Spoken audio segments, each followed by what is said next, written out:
issue most of us have dealt with. Couples and cash flow, right? It can be a tricky one. Please welcome Bruce Sellery. He's going to help us through it. Thank you very much. I like your outfit. So thank you.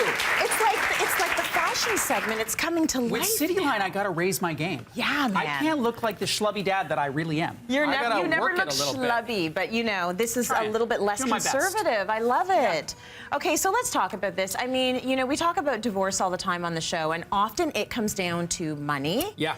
So let's get it straight. Let's get it right. Let's talk about how we need to communicate about money and the things we need to consider if you are two instead of one. It is, as you say, one of the big issues for people. And, you know, I can talk to other parents on the playground about the angst I'm having with my child. It is very rare that those conversations include angst about your spouse, right? It's less common. You can do it with your best friend, but it's less part of the broader discourse. And money is a huge catalyst. The single most important thing, the single most relevant thing that couples disagree over or have trouble aligning on is values, which is not something you can go buy at Costco. You can't go pick up some values so you can share them. They're grounded in how you were raised, your temperament, all sorts of those things. So let's consider a couple of areas. First, spending, saving, and debt. Two people in a relationship can have different values in all of those things. So is it better to spend limited dollars on organic kale or rec hockey? How do we make those kinds of decisions? We decide. Those are very practical. Do we save by paying down the mortgage? Do we save for retirement?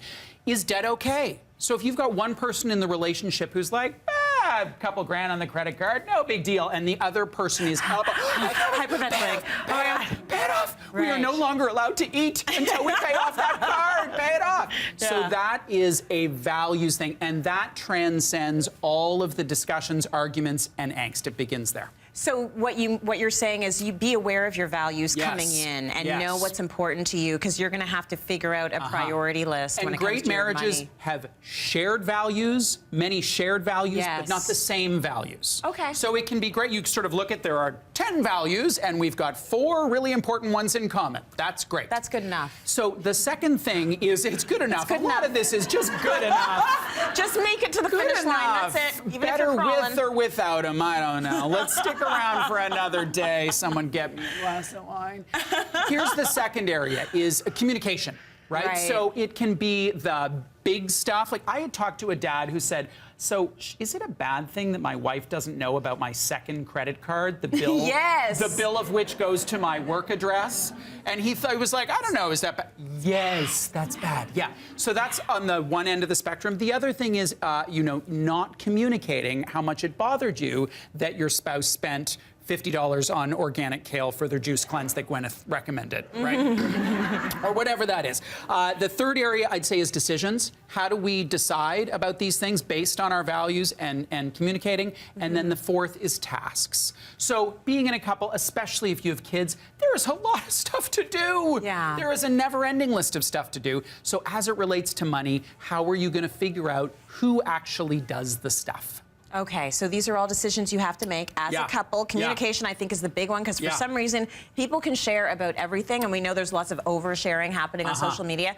No one's talking about what's in their bank account. No, they're not. No one wants to share that minus overdraft number to everybody out there. People don't talk about money. They do not talk about money. Even within a family, it's a conversation that's tough to have. So let's talk about the tips for managing your money then if you are a two. Number one is set aside a time, which some people are like, that is so cliche. I'm not scheduling a time for that. If you're not finding that time organically, put it in your calendar, joke to each other about how weird this is so cliche, this guy Bruce told me he was very well dressed, he told me to do this, I don't want to do it, but schedule a time first and foremost. Second, include in that time, that little money meeting, or whatever you want to call it, time to talk about the future.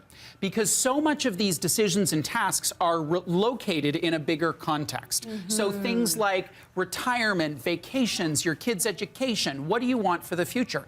It is so much easier to decide between organic kale and the regular kind if you have a sense for the big picture. And when do you want to retire, and how does that work? That future conversation is enormously important, and for the most part, it's exciting talking about the future. I think if you it can get actually outside makes of the things credit card happy. bills. Yeah, absolutely. And then the next step, so we've got the time, we've talked about the future, you need a very basic plan. A very basic plan. It doesn't have to be a big financial plan. It doesn't have to be like daily meetings with a financial advisor. But if our vision includes helping our kids go to university or post-secondary education, you need an RESP. Who's going to the bank?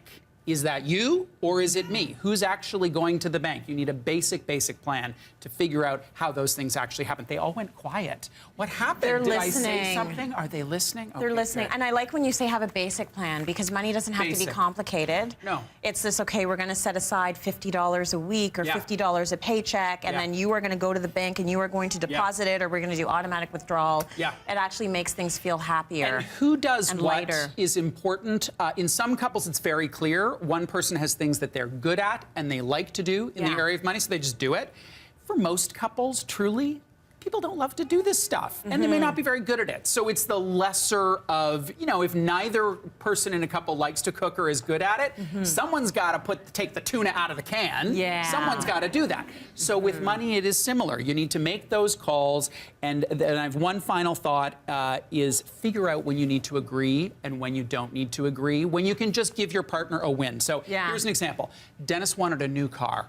It was really important to him. From a personal finance standpoint, new cars make absolutely no sense. And he said, Bruce, I really want a new car. And I said, fantastic, we're getting a brand new car. Oh, good for you. And we love it, and it's great. So there are that's times when you nice. have to make those compromises. Yeah. And even if they're, counter to values and all that That stuff. was important to him. Yeah. It's almost like everything important has to be scheduled, like sex, fitness, money talk. I didn't say that. Put it I in the didn't say that. calendar. Put it in We've the said calendar. it before. Well, thanks to Call Bruce. that entry in the calendar.